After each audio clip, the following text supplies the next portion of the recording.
ഓച്ചിറ പരബ്രഹ്മ ക്ഷേത്രത്തിലെ നക്ഷത്രവനമാണ് ഇത്.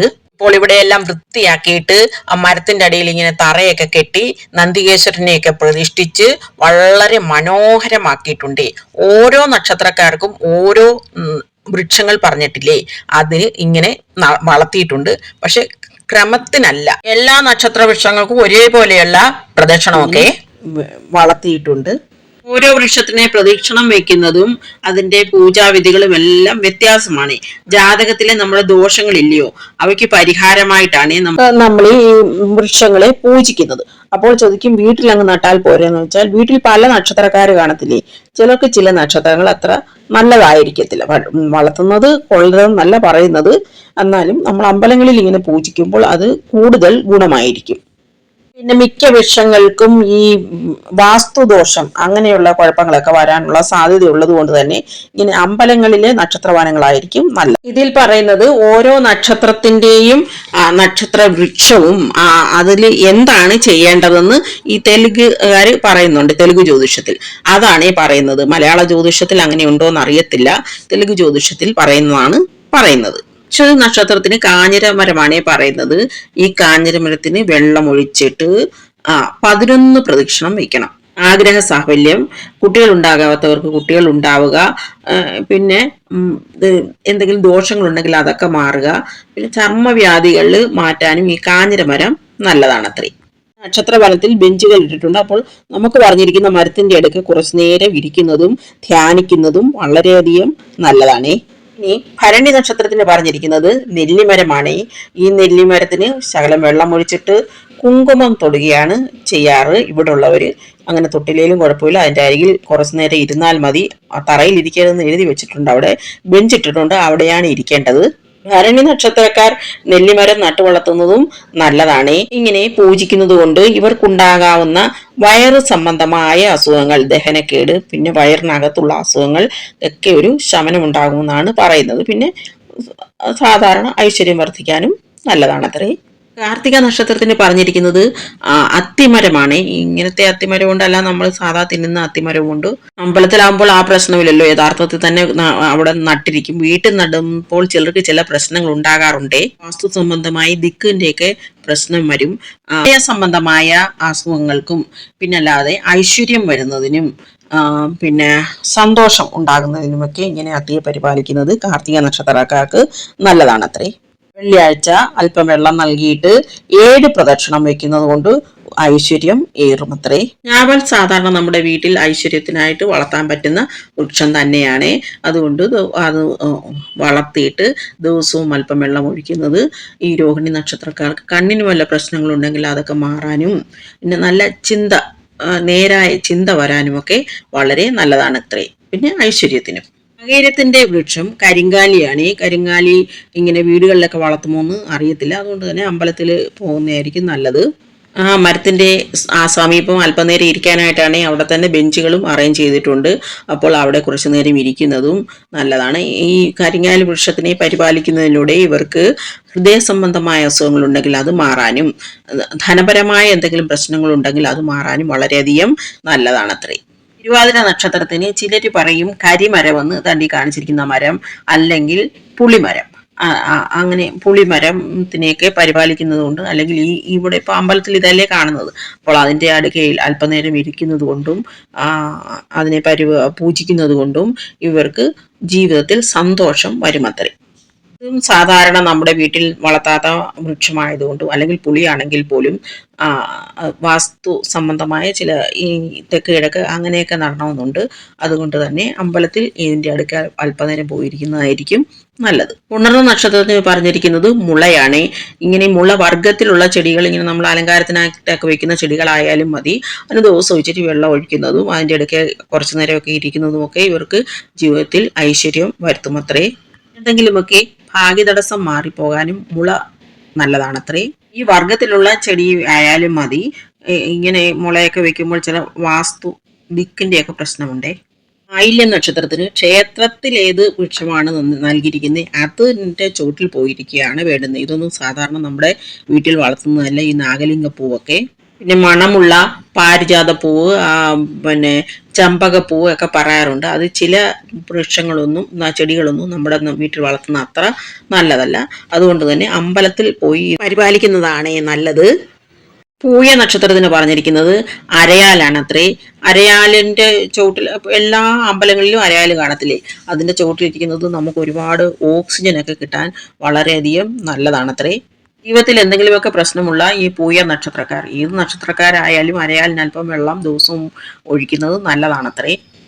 വഴിയരിയിൽ കാണുന്ന അരയാലിനായാലും ഒഴിച്ചാൽ മതി. മകനക്ഷത്രത്തിൻ്റെത് പേരാലാണ്. ഇതൊന്നും നമ്മുടെ വീട്ടിൽ സാധാരണ വളർത്താറില്ല.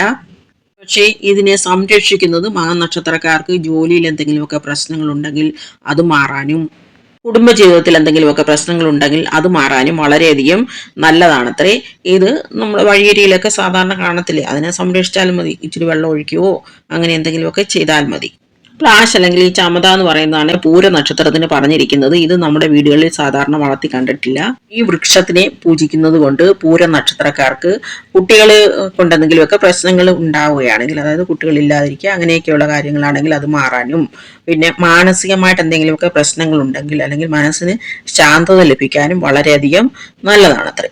ഇങ്ങനെ സംശയമുള്ള വൃക്ഷങ്ങൾ നമ്മൾ നക്ഷത്ര വനത്തിൽ തന്നെ പോയിരുന്ന് അതിൻ്റെ അടുക്കെ ഇരിക്കുന്നതാണ് നല്ലത്. അല്ലാതെ ഈ വൃക്ഷങ്ങൾ ചിലപ്പോൾ അങ്ങോട്ടും ഇങ്ങോട്ടും മാറിപ്പോകത്തില്ലേ, അതുകൊണ്ട്. ഇനി ഉത്രത്തിന് പറഞ്ഞിരിക്കുന്ന വൃക്ഷം ഇത്തിയാണ്. ഇത്തിയും സാധാരണ വീടുകളിലൊന്നും നമ്മൾ കണ്ടിട്ടില്ല. അതുകൊണ്ട് ഈ നക്ഷത്രവനത്തിൽ പോയി ആ വൃക്ഷത്തിന്റെ അടുത്ത് കുറച്ച് സമയം ചെലവഴിക്കുന്നത് തന്നെയായിരിക്കും നല്ലത്. അതുകൊണ്ട് നമുക്ക് ഹൃദയ സംബന്ധമായ എന്തെങ്കിലുമൊക്കെ അസുഖങ്ങൾ ഉണ്ടെങ്കിൽ അതൊക്കെ മാറിപ്പോകാൻ വളരെ നല്ലതാണത്രേ. പിന്നെ സാധാരണ ഐശ്വര്യത്തിനും. അമ്പഴമാണ് അത്തം നക്ഷത്രക്കാരുടെ വൃക്ഷമായിട്ട് പറഞ്ഞിരിക്കുന്നത്. ഇതിനെ പരിപാലിക്കുന്നതിലൂടെ അവർക്ക് വയറ് സംബന്ധമായിട്ടുള്ള എന്തെങ്കിലുമൊക്കെ പ്രശ്നങ്ങളുണ്ടെങ്കിൽ അതെല്ലാം മാറാൻ വളരെയധികം നല്ലതാണ്. പിന്നെ ഈ ദൈവഭക്തി ഇല്ലാത്തവരൊക്കെ ഇല്ലേ, അവർക്ക് ഈ ഭക്തി ചിന്തകളൊക്കെ വരുവാനും ഈ അമ്പഴത്തെ പരിപാലിക്കുന്നത് കൊണ്ട് നല്ലതാണ്. ചിത്ര നക്ഷത്രത്തിന്റെ വൃക്ഷം കൂവളമാണ്. അൾസറിന്റെ പ്രശ്നങ്ങളുള്ളവർക്കും ഗ്യാസ് പ്രശ്നങ്ങളൊക്കെ ഉള്ളവർക്കും ഇതിനെ പൂജിക്കുന്നത് കൊണ്ട് കുറച്ച് ശമനം വരും അത്രേ. അതുപോലെ തന്നെ മറ്റുള്ളവർ നമ്മളെ ഇഷ്ടപ്പെടാനും ബഹുമാനിക്കാനും നമുക്ക് ഐശ്വര്യം വരാനും ഇതിന്റെ പൂജ കൊണ്ട് നല്ലതാണത്രേ. ജ്യോതിയുടെ വൃക്ഷം നീർമരുതാണ്. ആത്മവിശ്വാസം വളർത്താനും സ്ത്രീകൾക്കാണെങ്കിൽ ഗർഭപാത്ര സംബന്ധമായ അസുഖങ്ങൾക്കും ഇതിനെ ചുവട്ടിൽ കുറെ നേരമൊക്കെ ഇരിക്കുന്നതോ അല്ലെങ്കിൽ ഇതിനെ പൂജ ചെയ്യുന്നതോ നല്ലതാണെന്ന് പറയപ്പെടുന്നു. ഐശ്വര്യത്തിനും നല്ലതാണ്. വിശാഖത്തിന്റെ വൃക്ഷം വയ്യങ്കതയാണ്. ധൈര്യം വരുന്നതിനും പിന്നെ കീർത്തി കിട്ടുന്നതിനും ഐശ്വര്യത്തിനും വയ്യങ്കതയുടെ ചുവട്ടിൽ ഇച്ചിരി നേരം ഇരിക്കുന്നതും അതിൻ്റെ മന്ത്രങ്ങളൊക്കെ ഉണ്ട് എല്ലാ വൃക്ഷങ്ങൾക്കും, അതൊക്കെ ചൊല്ലുന്നതും നല്ലതാണ്. അനിഴത്തിന്റെ വൃക്ഷം ഇലഞ്ഞിയാണ്. ഇങ്ങനെ ഹൈബ്രിഡ് ഇലഞ്ഞി നഴ്സറിയിൽ നിന്നൊക്കെ വാങ്ങാൻ കിട്ടും. അത് വീട്ടിൽ വളർത്തുന്നത് വളരെ ഐശ്വര്യമാണ്. ഈ ദിവസവും വെള്ളം ഒഴിക്കുന്നതൊക്കെ ഇവർക്ക് ഐശ്വര്യത്തിന് വളരെ നല്ലതാണ്. കിഴക്ക് ദിക്കിലാണ് സാധാരണ ഇലഞ്ഞി വളർത്താറ്. പിന്നെ ചെടിച്ചട്ടിയിലൊക്കെ ആണെങ്കിൽ എവിടെ വേണമെങ്കിലും വെക്കാമല്ലോ. പഴത്തിന് നല്ല രുചിയാണല്ലോ. വെട്ടിയാണ് തൃക്കേട്ട നക്ഷത്രത്തിന് പറഞ്ഞിരിക്കുന്ന വൃക്ഷം. ചിലര് തെങ്ങെന്നും പറയാറുണ്ട്. വെട്ടി സാധാരണ വീടുകളിലൊന്നും വളർത്താത്ത വൃക്ഷമല്ലേ, അതുകൊണ്ട് തന്നെ ഇങ്ങനെ അമ്പലങ്ങളിൽ കാണുവാണെങ്കിൽ അതിൻ്റെ അടുത്ത് കുറച്ചു നേരം ഇരിക്കുന്നതും പൂജിക്കുന്നതും ഒക്കെ നല്ലതാണ്. തെങ്ങും കൂടി പറഞ്ഞിട്ടുള്ളത് കൊണ്ട് തെങ്ങിനെ സംരക്ഷിക്കുന്നതും നല്ലതാണ് ഐശ്വര്യ വർധനവിന്. പ്രത്യേകിച്ചും ആത്മവിശ്വാസം കുറവുള്ളവർക്ക് ആത്മവിശ്വാസം വർദ്ധിക്കാനും, പിന്നെ ഓരോ വൃക്ഷങ്ങൾക്കും മന്ത്രങ്ങൾ പറഞ്ഞിട്ടുണ്ട്, അവയും ചൊല്ലുന്നത് നല്ലതാണ്. വെള്ള പൈനാണ് മൂല നക്ഷത്രത്തിന് പറഞ്ഞിരിക്കുന്ന വൃക്ഷം. ഇതും സാധാരണ വീടുകളിലൊന്നും വെച്ച് പിടിപ്പിക്കാറില്ല, പണ്ടൊക്കെ ഉണ്ടായിരുന്നു. ചിലയിൽ ഇപ്പോൾ ഇത് മനോഹരമായിട്ട് ഇങ്ങനെ കെട്ടി ഇങ്ങനെ തറയൊക്കെ കെട്ടി വെച്ചിട്ടുണ്ട്. പക്ഷേ അത് എന്തുകൊണ്ടും അവിടെ ഇരിക്കരുതെന്ന് എഴുതി വെച്ചിട്ടുണ്ട്. അതുകൊണ്ട് തന്നെ അടുത്ത് കിടക്കുന്ന ബെഞ്ചിൽ കുറേ നേരം ഇരുന്ന് ഈ കാറ്റ് കൊള്ളുന്നതൊക്കെ നമുക്ക് നല്ലതാണ്. പിന്നെ വൃക്ഷത്തിൽ ഇങ്ങനെ നോക്കിയിരിക്കുന്നത് കൊണ്ടും കണ്ണിൽ കൂടെ ഇങ്ങനെ നമുക്ക് അതിൻ്റെ ഒരു എനർജി കിട്ടത്തില്ലേ, അങ്ങനെ. വായു സംബന്ധമായി എന്ത് അസുഖങ്ങളുണ്ട്, അതായത് മൗത്ത് ഡിസോർഡേഴ്സ്, എന്തെങ്കിലുമൊക്കെ മൗത്ത് അൾസേഴ്സ് അങ്ങനെയൊക്കെ ഇല്ലേ, അതൊക്കെ ഉള്ളവർക്കും പിന്നെയാണെങ്കിൽ ആരോഗ്യ പ്രശ്നങ്ങൾ ഉള്ളവർക്കും ഇങ്ങനെ ചെയ്യുന്നത് കൊണ്ട് വളരെയധികം ആശ്വാസം കിട്ടുമത്രേ. ആറ്റുവഞ്ചിയാണ് പൂരാട നക്ഷത്രക്കാരുടെ നക്ഷത്രവൃക്ഷം. ഇത് സാധാരണ വീടുകളിലൊന്നും കാണാറില്ല. അപ്പോൾ ചെയ്യാവുന്നത് അമ്പലങ്ങളിൽ ഇങ്ങനെ ആറ്റുവഞ്ചി ഉള്ളിടത്ത് എന്ന് കുറച്ചു നേരം ഇരുന്ന് ആ കാറ്റൊക്കെ കൊള്ളുന്നതും അതിനെ നോക്കിയിരിക്കുന്നതും ഒക്കെ നല്ലതാണ്. ഇവർക്ക് കാലുവേദന ഉള്ളവർക്ക് വളരെയധികം ഇതുകൊണ്ട് ആശ്വാസം കിട്ടുമത്രേ. ഇപ്പോൾ ഓച്ചിറയിൽ നക്ഷത്ര വനമായില്ലേ, ഇനിയിപ്പോൾ ആ നക്ഷത്ര ഇങ്ങനെ കെട്ടിയൊക്കെ വെച്ചു, ഇനിയിപ്പോൾ പതുക്കെ പൂജയൊക്കെ തുടങ്ങുമായിരിക്കും. അപ്പോൾ അതിനനുസരിച്ച് ചെയ്യുന്നത് ഈ എല്ലാ നക്ഷത്രക്കാർക്കും ഇങ്ങനെയൊക്കെയുള്ള ഐശ്വര്യം വരുന്നതിനുമൊക്കെ വളരെയധികം നല്ലതാണ്. പ്ലാവാണ് ഉത്രാട നക്ഷത്രക്കാർക്ക് പറഞ്ഞിരിക്കുന്ന വൃക്ഷം. അത് പിന്നെ നമ്മുടെ വീടുകളിലൊക്കെ നട്ടു പരിപാലിക്കാമല്ലോ. അപ്പോൾ കുറച്ച് ദിവസവും ഒരു ഗ്ലാസ് വെള്ളമെങ്കിലും ഒഴിക്കുന്നത് വളരെ നല്ലതാണ്. ത്വക്ക് രോഗങ്ങൾ അഥവാ ചർമ്മവ്യാധികൾ അല്ലെങ്കിൽ സ്കിൻ ഡിസോർഡേഴ്സ് ഒക്കെ ഉള്ളവർക്ക് ഇങ്ങനെ ചെയ്യുന്നത് കൊണ്ട് വളരെയധികം ആശ്വാസം കിട്ടുമത്രേ. പിന്നെ സാമ്പത്തിക പ്രശ്നങ്ങൾ ഉള്ളവർക്ക് അത് ഒന്ന് കുറയ്ക്കുവാനും പ്ലാവിനെ പരിപാലിക്കുന്നതിലൂടെ സാധിക്കുമത്രേ. ഐശ്വര്യം, പൊതുവെ എല്ലാ വൃക്ഷങ്ങളും തന്നെ ഐശ്വര്യം വരുന്നതിന് വളരെയധികം നല്ലതാണ്. തിരുവോണം നക്ഷത്രത്തിന് പറഞ്ഞിരിക്കുന്ന വൃക്ഷം എരിക്കാണ്. ഇതും ചില വീടുകളിലൊക്കെ വളർത്താറുണ്ട്. നല്ല ഭംഗിയുള്ള പൂവാണ്. പക്ഷേ ശുദ്ധമായ സ്ഥലത്ത് വേണം വളർത്താന്. അതുപോലെ ഇതിനും ഒരു ശകലം വെള്ളമൊക്കെ ഒഴിക്കുന്നത് കൊണ്ട് തിരുവോണ നക്ഷത്രക്കാർക്ക് ഐശ്വര്യം വരും. വളരെ ഔഷധ ഗുണമുള്ള ഒരു സസ്യമാണ്. പക്ഷെ ഇതിന്റെ കറയില്ലേ, പാല് പോലത്തെ കറ കണ്ണിലൊന്നും വീഴാതെ വളരെയധികം ശ്രദ്ധിക്കണം. പൂവ് അമ്പലങ്ങളിലൊക്കെ പൂജയ്ക്കും ഒക്കെ എടുക്കാറുണ്ട്. ധനപരമായി ബുദ്ധിമുട്ടുള്ള തിരുവോണ നക്ഷത്രക്കാർക്ക് ഈ ചെടിയെ പരിപാലിക്കുന്നത് കൊണ്ട് വളരെയധികം ഐശ്വര്യം വരുമത്രേ. വഗ്നിയാണ് അവിട്ട നക്ഷത്രക്കാർക്ക് പറഞ്ഞിരിക്കുന്ന വൃക്ഷം. ഇതും നമ്മൾ സാധാരണ വീടുകളിലൊന്നും വളർത്താറില്ല. ഇങ്ങനെ റോഡരികിലൊക്കെ കാണാറുണ്ട്. തിരുവോണ നക്ഷത്രക്കാരും നക്ഷത്രവനത്തെ ആശ്രയിക്കേ നിർവാഹമുള്ളൂ. അതിന്റെ അടുത്ത് പോയിരുന്നു കുറേ നേരം പോയിരുന്നു ഇങ്ങനെ ധ്യാനിക്കുകയൊക്കെ ചെയ്യുന്നത് കൊണ്ട് വളരെയധികം ഐശ്വര്യം വരും. വളരെയധികം ശരീരവേദന, ശാരീരിക അസ്വാസ്ഥ്യങ്ങൾ അങ്ങനെയൊക്കെ ഉള്ളവർക്ക് ഇതിന്റെ ചുവട്ടിൽ കുറേ നേരം ഇങ്ങനെ ഇരിക്കുന്നത് കൊണ്ട് അതിനൊക്കെ കുറച്ച് ശമനം വരുമെന്ന് പറയപ്പെടുന്നു. കടമ്പാണ് ചതയത്തിന് പറഞ്ഞിരിക്കുന്ന വൃക്ഷം. ഇത് റോഡരികിലെല്ലാം ഒരുപാട് പൂവായിട്ട് ഇങ്ങനെ നിൽക്കുന്നത് കാണാം. മുട്ടുവേദനയുള്ള ചതയ നക്ഷത്രക്കാർ ഈ വൃക്ഷത്തിന് കുറച്ച് വെള്ളമൊക്കെ ഒഴിച്ച് അതിന്റെ ചുവട്ടിൽ കുറച്ചു നേരമൊക്കെ നിൽക്കുന്നത് കൊണ്ട് വളരെയധികം ആശ്വാസം കിട്ടുമെന്ന് പറയപ്പെടുന്നു. ഐശ്വര്യത്തിനും നല്ലതാണ്.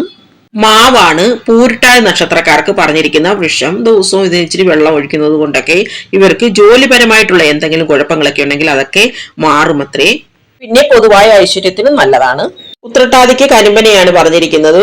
ചിലർ വേപ്പെന്നും പറയാറുണ്ട്. അപ്പോൾ ഈ വൃക്ഷങ്ങളുടെയൊക്കെ അടുത്ത് പോയിരിക്കുന്നതും അതിനെ കുറച്ച് വെള്ളം ഒഴിക്കുകയോ അല്ലെങ്കിൽ അതിനെ നോക്കിയിരിക്കുകയോ ഒക്കെ ചെയ്യുന്നത് കൊണ്ട് ഉദ്യോഗത്തിൽ അഭിവൃദ്ധി ഉണ്ടാകുമത്രേ. വിവാഹ ജീവിതത്തിലുള്ള പ്രശ്നങ്ങൾ മാറിപ്പോകാനും വളരെയധികം നല്ലതാണെന്ന് പറയപ്പെടുന്നു. രേവതിയുടെ നക്ഷത്രം ഇലിപ്പയാണ്. ഇതും സാധാരണ വീടുകളിൽ കണ്ടുവരുന്നില്ല. നക്ഷത്രവനത്തിൽ ഈ വൃക്ഷത്തിന്റെ അടുത്ത് കുറച്ചു നേരം പോയിരുന്ന് കാറ്റ് കൊള്ളുന്നതും എന്ന് നോക്കിയിരിക്കുന്നതുമൊക്കെ ജീവിത വിജയത്തിന് വളരെയധികം നല്ലതാണത്രേ. ഏതു വൃക്ഷമായാലും ഐശ്വര്യത്തിന് വളരെയധികം നല്ലതാണ്. അതാത് നക്ഷത്രക്കാർക്ക്. ഇതുവരെ പറഞ്ഞ കൂടുതൽ വൃക്ഷങ്ങളും നമ്മുടെ വീടുകളിൽ സാധാരണ കണ്ടുവരാത്തത് കൊണ്ട് നമ്മൾ ഈ അമ്പലത്തിൽ ചെന്നിട്ട് ഇതിന്റെ അടുത്ത് ഇരുന്ന് അല്പനേരം കാറ്റ് കൊള്ളുന്നതും ഇതിനെ നോക്കിയിരിക്കുന്നതും നല്ലതാണ്. ഇനി ഓരോ രാശിക്കാർക്കും വേറെ വേറെ വൃക്ഷങ്ങൾ പറഞ്ഞിട്ടുണ്ട്. ചില നക്ഷത്രങ്ങൾ 2 രാശിയിൽ വരത്തില്ലേ, അപ്പോൾ അവർക്ക് 2 വൃക്ഷങ്ങൾ അങ്ങനെയും പറഞ്ഞിട്ടുണ്ട്. അതിനെക്കുറിച്ച് വിശദമായി പിന്നീട് വീഡിയോ ഇടാൻ ശ്രമിക്കാം. ഇതിപ്പോൾ നമ്മൾ ഓച്ചിറയിലെ നക്ഷത്ര വനത്തെ കുറിച്ചാണ് പറഞ്ഞത്. ഇതിങ്ങനെ കാണുമ്പോൾ തന്നെ എന്തൊരു ഭംഗിയാണ്. അപ്പോൾ അവിടെ ചെന്നിരിക്കുമ്പോൾ അതിൻ്റെതായിട്ടുള്ള ഒരു മനസ്സമാധാനം നമുക്ക് കിട്ടുകയില്ലേ. നമ്മുടെ ജാതകത്തിലെ എന്തെങ്കിലുമൊക്കെ പ്രശ്നങ്ങൾ ഉണ്ടെങ്കിൽ അത് മാറാനായിട്ട് ഏറ്റവും നല്ലൊരു പ്രതിവിധിയാണ് ചെടികൾക്ക് വെള്ളമൊഴിക്കുക. പ്രത്യേകിച്ച് നമ്മളെ ജന്മനക്ഷത്ര ചെടികളാവുമ്പോൾ കൂടുതൽ ഫലം കിട്ടും. ഓം നമഃ ശിവായ.